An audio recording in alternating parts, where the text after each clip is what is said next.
Reddit pregunta, imágenes normales con historias inquietantes. Un bufo que toma una foto de su esposa durante una inmersión en la costa australiana, accidentalmente obtiene una foto del cadáver de Tina Watson, víctima de un asesinato, quien fue ahogada por su esposo ese día en 2003.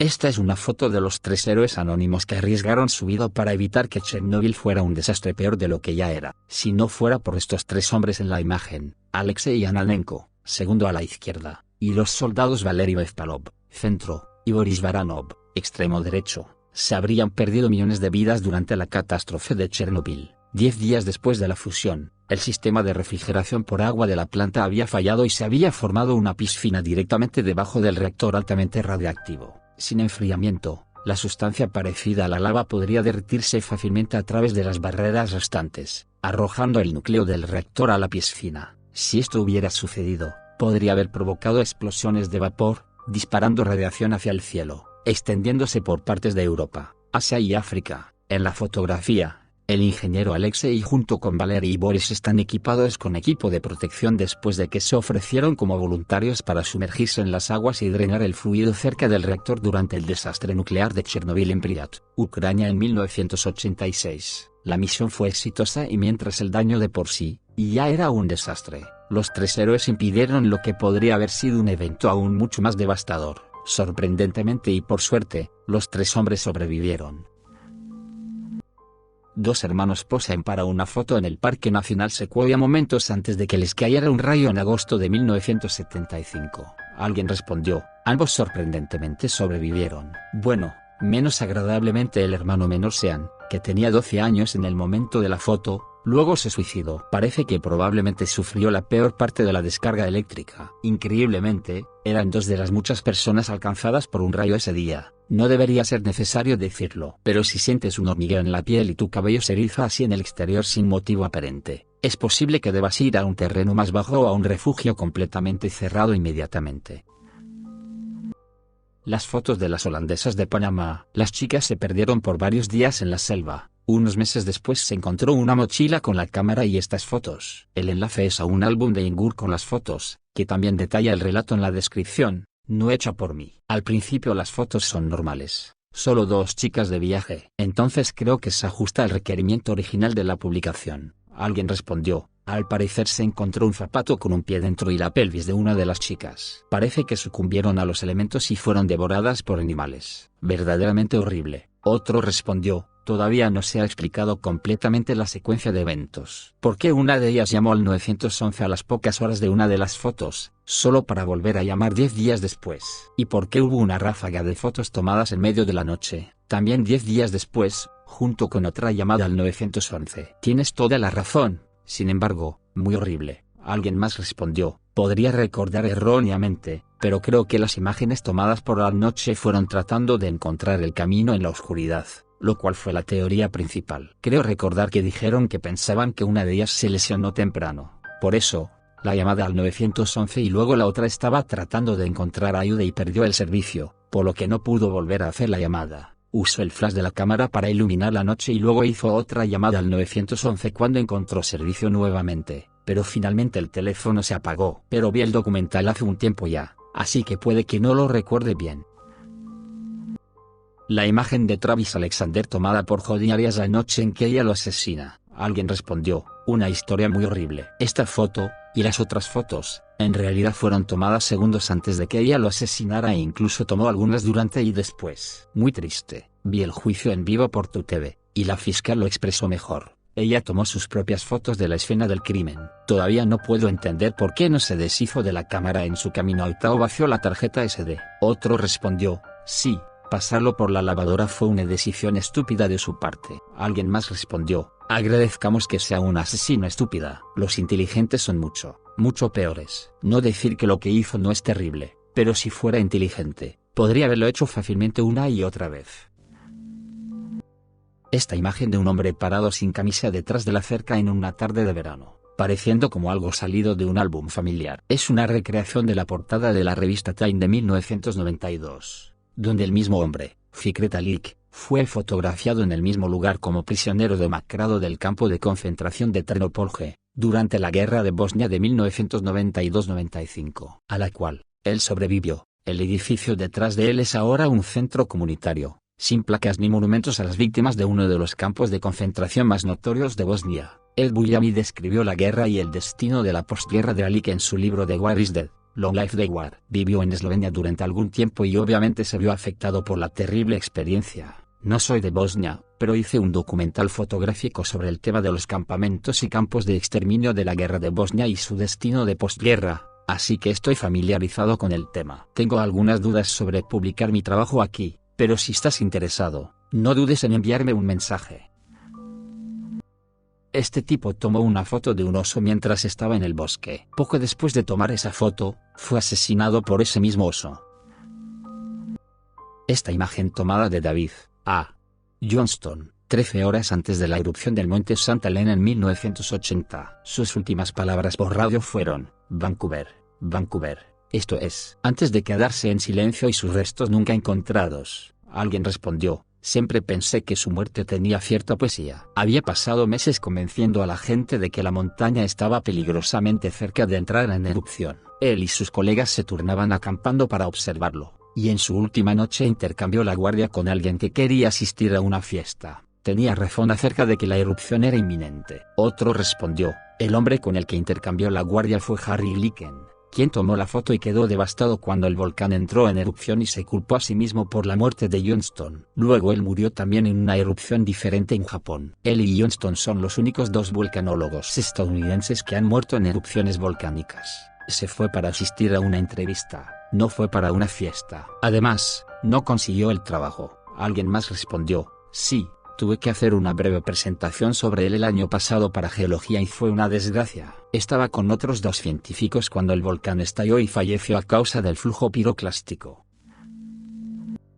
El adolescente holandés Gary Slock y su madre, Petra Langeveld, se tomaron esta selfie y lo publicaron en Facebook momentos antes de que despegara el vuelo MH17 de Malaysia Airlines en julio de 2014. Unas horas más tarde, el avión se estrelló. Fue derribado por rusos, matando a las 298 personas a bordo.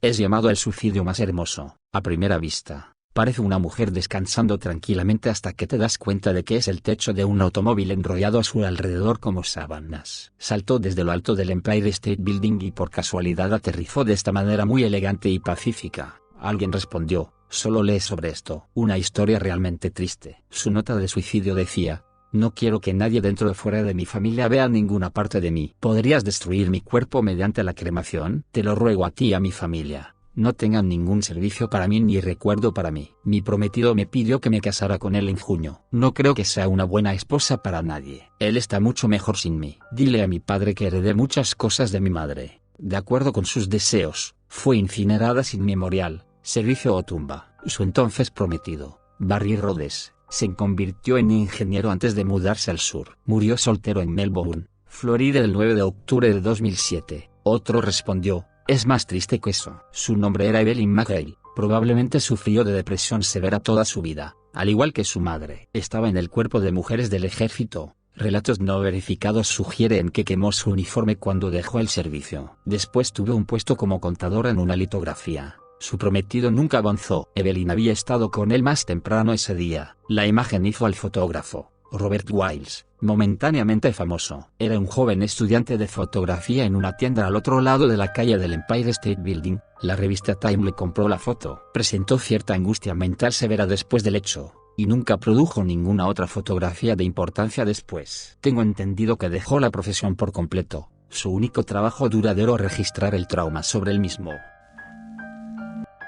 Rosalind Carter, primera dama de Jimmy Carter, tuvo la desafortunada suerte de ser fotografiada no solo con John Wayne Gacy sino también con Jim Jones, de la masacre de Johnstown. Las fotos pueden ser el tipo de cosas que verías en las paredes de las oficinas de los mandos intermedios o en los restaurantes, pero debido a los acontecimientos que luego cobrarían vida, tiene connotaciones siniestras. Alguien respondió: super. No me sorprende lo de Jim Jones. Jim Jones tuvo una atracción inmensa con la comunidad negra en su época porque, si bien los políticos decían que iban a ayudar, entonces, siendo alguien en quien confiaban, los políticos en todas partes eran amigos de él porque podía ayudar a influir en el voto negro para ellos. Otro respondió: El Templo de los Pueblos es una saga tan extraña y fascinante en todo momento.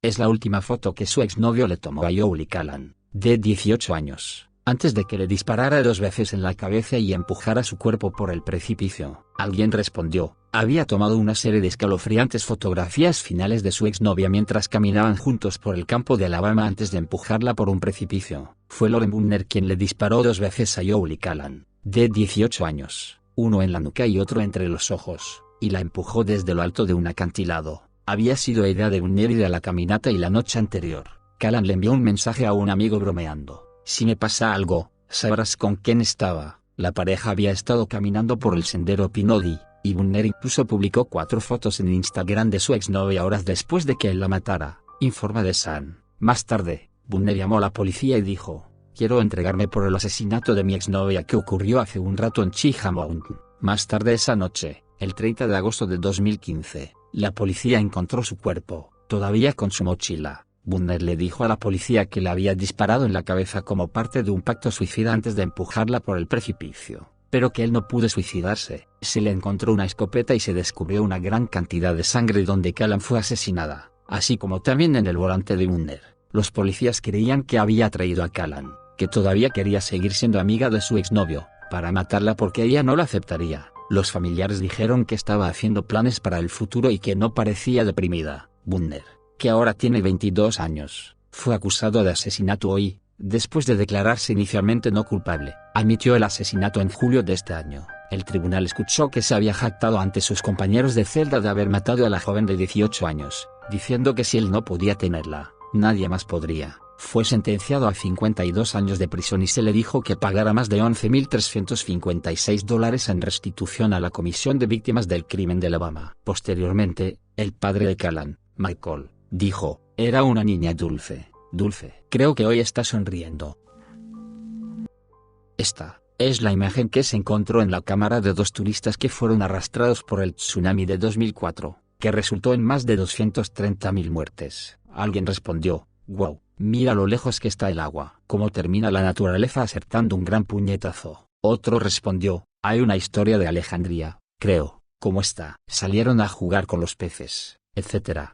Luego vino la ola. Si alguna vez ves que el agua se retira de esta manera, corres como un hijo de puta y llegas a un terreno más alto. Alguien más respondió, una pareja de ingleses en un hotel tenía una niña que estaba afuera jugando y entró corriendo asustada diciéndoles que tenían que subir alto porque venía una ola enorme. Los padres tratando de averiguar de qué estaba hablando. Un hombre japonés que estaba cerca escuchó a la niña decir tsunami y le preguntó qué pasó y la niña le dijo y él comenzó a gritarles a todos que subieran las escaleras. Él y la niña corrieron hacia ellos y todos los demás los siguieron con el océano en la cola. La niña había aprendido en su escuela sobre los tsunamis y el japonés era el único que entendía de lo que estaba hablando. El meme de la mujer que reclama y el gato Smudge. Incluso yo me reía, hasta que me di cuenta de que la mujer que señalaba con el dedo estaba discutiendo con un grupo que la acusaba de inventar el abuso de su marido. El tipo casi la ciega, amenazó seriamente su vista. Al parecer ya ella superó eso, pero yo estaba asombrado. Este ejemplo sirve para mostrar lo que se esconde en un internet lleno de imágenes separadas de su realidad o fuera de contexto. Sin embargo, el gato Smudge es realmente genial. Es rescatable. Alguien respondió, eso es mucho más oscuro de lo que hubiera pensado. Si ayuda. La mujer en cuestión declaró abiertamente en una entrevista que consideraba el meme divertido y que tuvo mucho tiempo para sanar después del abuso que ella había sufrido. Otro respondió, es bueno saberlo.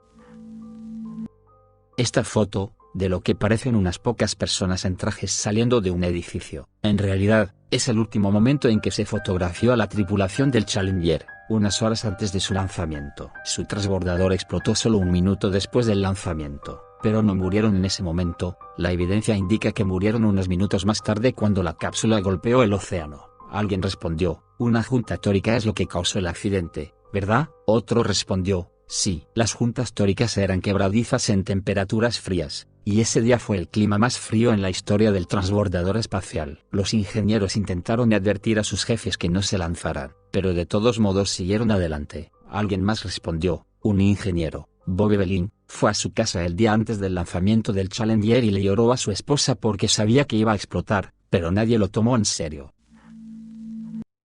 esta imagen de la parte delantera de un coche con dos personas en los asientos delanteros y se puede ver el pelo de alguien en el fondo. Esta es en realidad la última foto del guardaespaldas y chofer de la princesa Diana antes del famoso accidente que ocurrió en el túnel del Alma. Dodi y Diana, que estaban en el asiento trasero, no sobrevivieron al choque. Henry Paul, el conductor, murió en el impacto. Su guardaespaldas Trevor Jones requirió cirugía reconstructiva en su rostro. Alguien respondió: importante tener en cuenta que, si bien esta fue la última foto de los ocupantes antes del accidente, no es la última foto antes de que Diana muriera. Hubo muchas fotos tomadas por los paparazzi después del accidente mientras respiraban por última vez esperando que llegara la ambulancia. Por lo que sé, estas nunca se han lanzado públicamente, pero existirán en la colección de alguien en alguna parte. Otro respondió: Jesús. Tomando fotos en lugar de tratar de ayudar si fuera posible. Es algo brutal.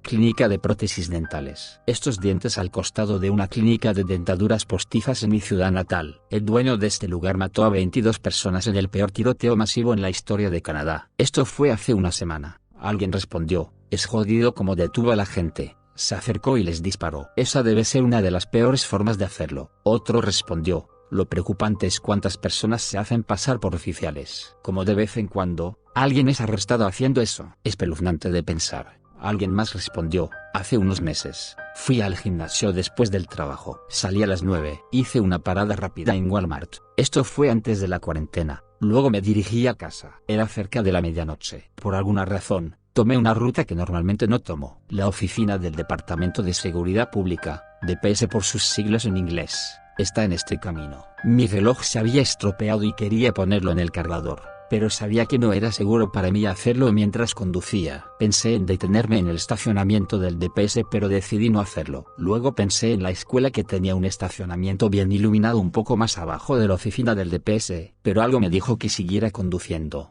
Hay 2 carriles enfrente de la escuela. Recientemente, se colocó una boca de visita muy grande en el carril izquierdo. Es un bache muy duro si lo golpeas. Lo había olvidado hasta que estuve casi a la altura. Revisé mis espejos. Nadie más iba hacia el norte como yo, así que me desvié bruscamente. Mientras me desvío, un Mustang gris se acerca hacia el sur. Hace un giro en U y me sigue detrás. Llego al semáforo a unos cientos de metros de donde estaba cuando se dio la vuelta. Mi pensamiento inicial no fue que me estaba siguiendo. Sin embargo, cuando me detuve en el semáforo y miré en mi espejo, tenía una luz azul y roja en las esquinas superiores de su parabrisas que estaban parpadeando. El semáforo se puso verde. Tuve que encender las luces en el taxi para ver mi teléfono y llamé al 911 para ver si tenían a una unidad tratando de detenerme. No me detendría hasta saber que era un policía. Despacho pidió una descripción del vehículo y seguía preguntando si era una unidad azul oscura. No lo era, pues era un Mustang modelo 2000, gris oscuro, con 2 franjas negras en el capó. Estuve enamorado de ese auto en la secundaria y lo reconocería en cualquier parte. Sigo conduciendo mientras hablo con el despacho. Ella dijo que no tienen un automóvil sin identificación que se ajuste a esa descripción. En ese momento, él había dejado de seguirme. Supongo que se dio cuenta de que no me detendría. Más tarde, un oficial me llamó para obtener más información. Me explicó que iba a patrullar y enviar algunas otras unidades al área para ver si podían encontrar algo. Aparentemente, el DPS en el área tiene una unidad sin marcar azul oscuro, por lo que el despacho preguntó por ese modelo en específico. Si no está seguro de que un policía lo detenga, en la mayoría de los lugares, al menos aquí en los Estados Unidos, lo alientan a llamar al 911 para verificar que la detención de tráfico es legítima. El oficial enviado fue muy amable y comprensivo. El oficial que llamó estaba muy preocupado. No sé si alguna vez localizaron al tipo o no. Probablemente no. No estaba demasiado lejos de la interestatal cuando empezó a seguirme, así que no se sabe de dónde era ni a dónde iba. La última foto de John Lennon antes de que lo mataran a tiros el 8 de diciembre de 1980. La otra persona en la foto es su asesino. Estaba filmando una copia de su último disco Doble Fantasía. Alguien respondió: siempre me desconcertó cuando era más joven cómo un fan podía disparar y matar a un cantante que le gustaba. Quiero decir, accidentalmente, quizás, pero me resulta tan difícil entender cómo sucedió. Otro respondió: el tipo estaba mentalmente muy enfermo. La enfermedad mental sin control puede hacer que la gente haga locuras. Alguien más respondió: siempre es escalofriante pensar que podrías estar ocupándote de tus malditos asuntos y que alguien sin sus medicamentos podría arruinar tu vida por completo. Creo que si pudiera cambiar una cosa del mundo entero, sería la enfermedad mental. La vida es fugaz. Hubo un incidente en mi ciudad, San Diego, como hace 10 años donde un piloto de la Marina tuvo problemas mecánicos con su jet. Era un mediodía entre semana. El piloto trató de dirigir al avión de combate para que chocara contra un cañón antes de expulsarse, pero el avión de combate se estrelló contra una casa. Dentro había una señora, su madre y su bebé. Todo se vaporizó cuando el avión se estrelló contra su casa. Su esposo estaba en el trabajo, solo uno de esos días normales de trabajo, cuando recibió una llamada de que su esposa, su hijo y su suegra estaban todos muertos y su casa ahora era un agujero en el suelo. Solo un día normal con una familia aprovechando la temporada de flores silvestres y obteniendo una foto saludable. Justo debajo de la esposa, una serpiente de cascabel está en medio de un ataque hacia su antebrazo. Si recuerdo correctamente, la esposa fue mordida y sobrevivió, pero el perro no. Supongo que la moraleja de la historia es siempre revisar la hierba alta. Ayano Tokumatsu, la persona con suéter rojo en el fondo, perdió el equilibrio mientras posaba para una foto y cayó en las cataratas del Niágara. Alguien respondió, es por eso que me digo a mí y a mi familia que no nos subamos encima de nada mientras estemos en una montaña o algo así. A mi hermano le gusta subirse a las cercas y explorar y eso me provoca la peor ansiedad que pueda tener. Solo la idea de que se resbale mientras está en la montaña me asusta muchísimo. Otro respondió, por eso mi miedo a las alturas es completamente racional. Esta foto es antes del atentado de Omagh en Irlanda del Norte. Casi inmediatamente después de que se tomó esta foto, se detonó una bomba en el automóvil rojo al lado del niño sobre los hombros de su padre. El padre y el niño sobrevivieron milagrosamente, pero el fotógrafo y otras 28 personas murieron, mientras que alrededor de 220 resultaron heridos. Alguien respondió, mi papá es de Irlanda del Norte y sus hermanos aún viven allí. Es realmente extraño escucharlos hablar sobre los problemas. De hecho, viví ahí durante algunos años cuando era joven, pero estuve aislado de todas esas cosas. Vivíamos en un pueblo y solo hubo un bombardeo que ni siquiera logro recordar. Sin embargo, mi padre trabajaba en Belfast como electricista y habían partes de Belfast a las que sus empleadores no le permitían ir porque mi padre era un ex militar británico. Podía unirse al ejército irlandés o británico en Irlanda del Norte. Sus empleadores consideraron que su vida corría un riesgo real si ciertas personas se habían dado cuenta de que esas eran las tensiones. Esto fue a finales de los 80 o principios de los 90. Suena tan surrealista cuando hablan de eso, cosas como estas que sucedieron recientemente en un país desarrollado, especialmente uno con el que tengo experiencia directa. Es muy extraño. Otro respondió, solo hubo un bombardeo. Una frase tan extraña, por sí sola. Alguien más respondió, soy de Irlanda del Norte y el coche de mi madre fue robado y utilizado como coche bomba en la calle principal de nuestra ciudad. Sé que este hilo es un poco viejo ahora, pero algunos navegadores morbosos pueden encontrarlo fascinante. Esta foto es de Issei Sagawa, un caníbal real de Japón. Esta foto fue tomada para una revista japonesa después de que saliera de prisión por locura. Aparecía con frecuencia en programas de entrevistas. Reseñaba restaurantes para revistas e incluso apareció en películas de terror. Escribió un libro sobre el asesinato de René Artevelde, y puedes leer con detalles explícitos sobre cómo su mente combinó comerla con un acto romántico. Nota, no es para los débiles de corazón, no podrías. Alguien respondió, joder, imagina que este tipo mata y se come a tu hija y luego se convierte en una celebridad por eso. Otro respondió, sí, yo estaría preocupado si fuera él. Quiero decir, incluso por la misma razón que la gente mata a las celebridades para hacerse famosa. Me imagino que su asesino llamaría mucho la atención, si estaban o no relacionados con sus víctimas. Alguien más respondió, la mayoría de los asesinatos que no involucran al cónyuge quedan sin resolver. ¿No es así? Si algún extraño en Reddit persigue a este caníbal asesino, es posible que nunca se resuelva. ¿Qué le impide a este señor hacerse de nuevo? No puedo creer que lo hayan liberado. Recuerdo un hilo anterior con este tema y este fue uno de los más memorables. Parece una foto común y corriente de un padre feliz de ver graduarse a su hija. Sin embargo, el tipo de la izquierda es Dennis Rader, también conocido como el asesino BTK por sus siglas en inglés que traducen atar, torturar y matar, quien mató a 10 personas en un lapso de unos 25 años, siendo todo el tiempo un miembro querido de su comunidad. Era técnico de sistemas de seguridad, líder de los Scouts, presidente de iglesia, trabajador de la ciudad, felizmente casado, padre de 2 hijos. Y un sádico asesino en serie.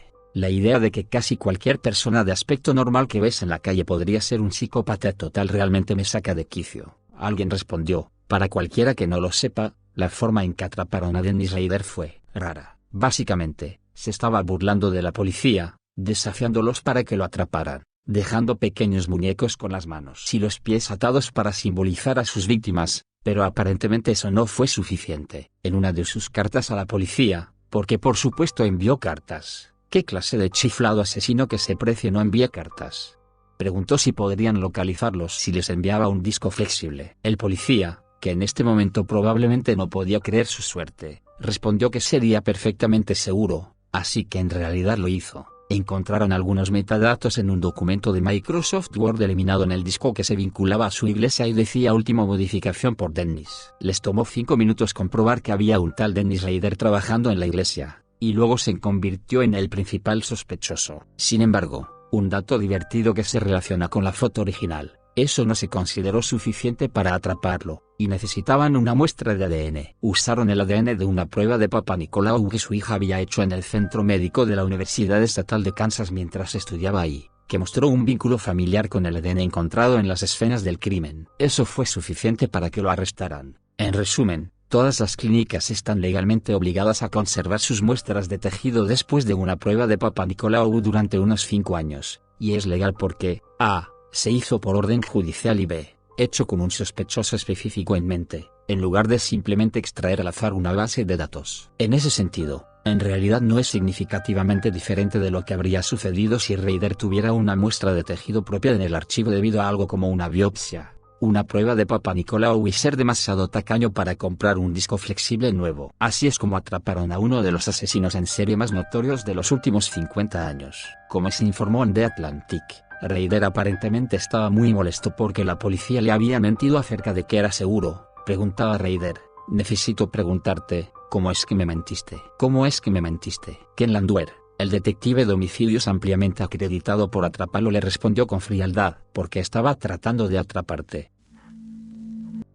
No sé cómo vincular las historias, pero la imagen de Tyler Hawley en su cocina sosteniendo una taza durante la fiesta es escalofriante. Acababa de matar a sus padres y sus cadáveres estaban en la casa mientras tenía esta fiesta en la casa. Alguien respondió, sí, eso fue jodido. Vivo a unas 2-3 millas de esa casa. Mi prometida conocía a sus padres. El hombre disfrazado de Santa Claus en la imagen es Bruce MacArthur. Era jardinero durante la mayor parte del año y trabajó como Santa en Agincourt Mall durante la temporada navideña. Entre 2010 y 2017, atraía a los hombres para encontrarse a través de una aplicación de citas, los asesinaba y esparcía sus restos entre las macetas de las plantas en las propiedades que administraba. Fue declarado culpable de 8 cargos de asesinato en primer grado y cumple cadena perpetua. Alguien respondió, la parte más loca fue que la policía lo estuvo observando durante un tiempo antes de su arresto y vieron a alguien entrar en su casa, se movieron y lo arrestaron para no arriesgar otra vida. Cuando los policías ingresaron al lugar, el hombre que había entrado antes al departamento ya estaba amarrado.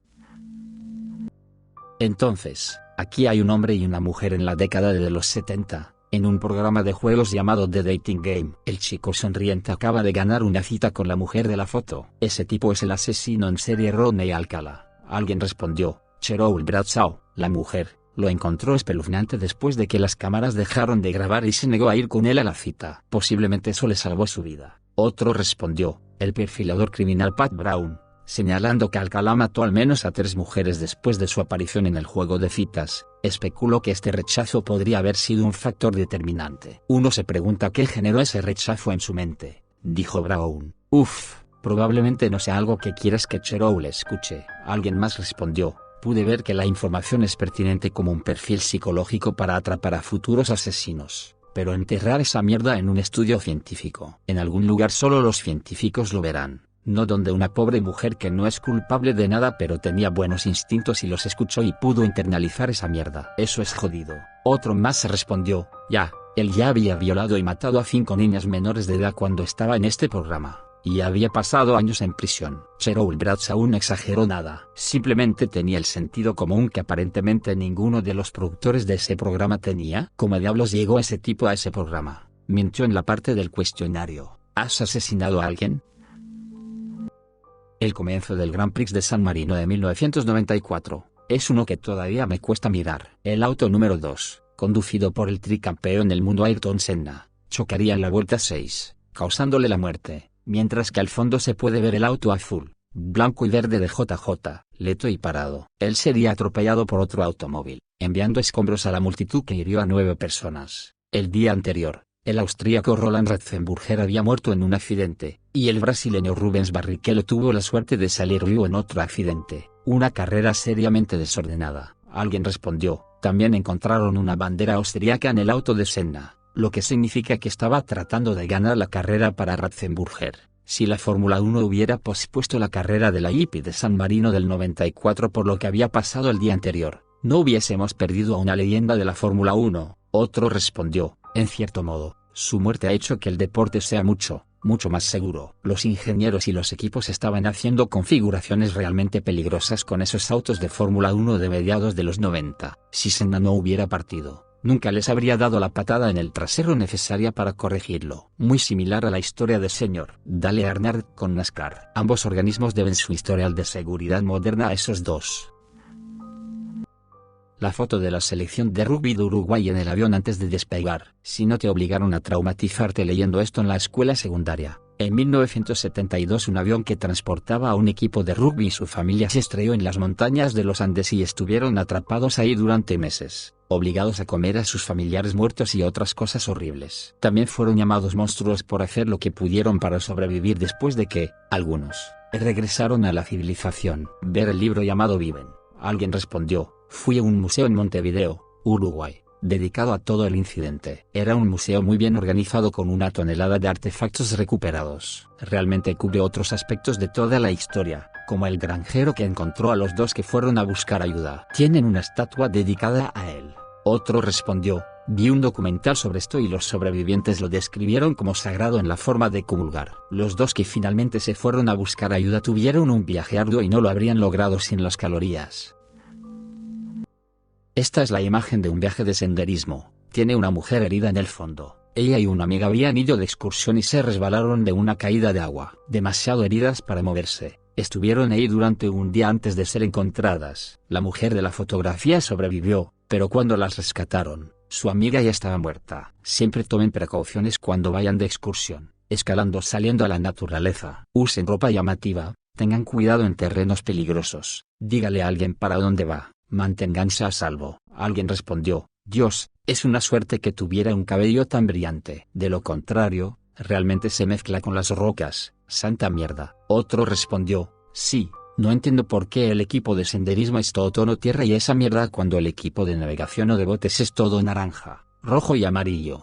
Alguien más respondió, esa es realmente una pregunta interesante. Me pregunto si es solo por estética. No veo cómo el camuflaje podría ayudar al hacer senderismo. Otro más respondió, es lo que la gente compra, creo. Para empezar, la mayoría de la gente no usa colores brillantes. Christina's World, una famosa pintura de Andrew Wyatt. Un cortijo, finca, establo, corral. A lo lejos, una mujer tirada en la hierba, aunque sin manta de picnic. Una pintura magníficamente detallada que cuelga en el Museo de Arte Moderno. Pasé un tiempo con él, maravillándome de las pinceladas y el realismo. Entonces leí el cartel al lado. Cristina era una mujer solitaria, propietaria de una granja que padecía una enfermedad y no podía caminar. Se arrastró por todas partes y soportó una vida bastante sombría. Alguien respondió, Wyatt dijo que pintó el mundo de Cristina para mostrar que, si bien ella pudo haber tenido un mundo físico limitado, su mundo espiritual no se vio afectado de manera similar. Creo que es una imagen muy solitaria, pero él la pintó para mostrar su fuerza y resistencia. Otro respondió, ella fue una dura. Eso lo muestra.